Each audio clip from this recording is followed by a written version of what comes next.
The 2019 hurricane season ends in just over 2 months. So far, it's been relatively quiet. However, many forecasters say it could be the calm before the storm as we head into the peak of the season.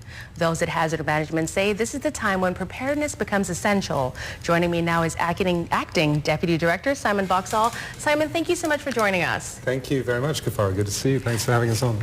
So it's been really quiet so far, but we are heading into the peak of the season. So what are the words from Hazard Management on this about just staying prepared?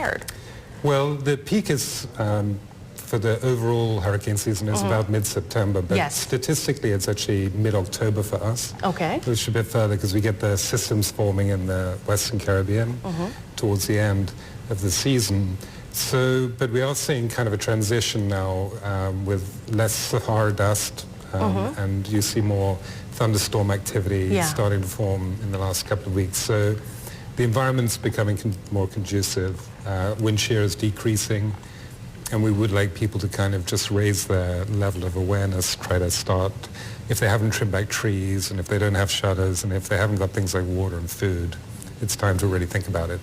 Now, do you think people have grown just complacent to an extent since we haven't been threatened with the storm for so many years since Ivan? Do you think most people are growing more complacent about this, not really thinking about getting their hurricane supplies again? They're not just as vigilant as before. Do you see that? I do think there is some complacency. We've also got, it's been 15 years since Hurricane Ivan, so there's a whole generation of people that were too young to really experience it, or they've come down onto the island since then.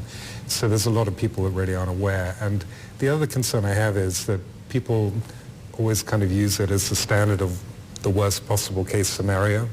And so what we say is people kind of anchor to a previous experience, and they can't imagine the possibility that anything could possibly be worse.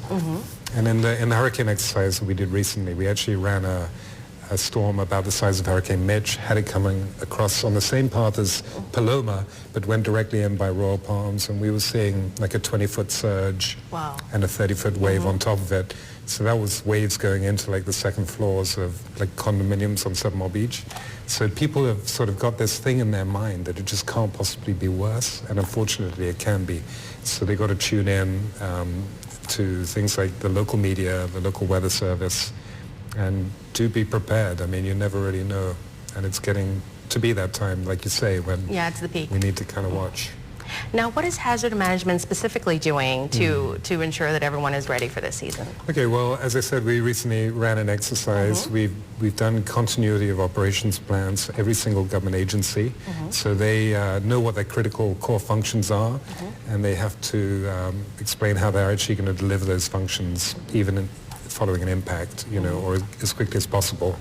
We're going to the schools, we're using our social media platforms, we're educating sort of government agencies, health service workers, immigration, customs, that kind of thing.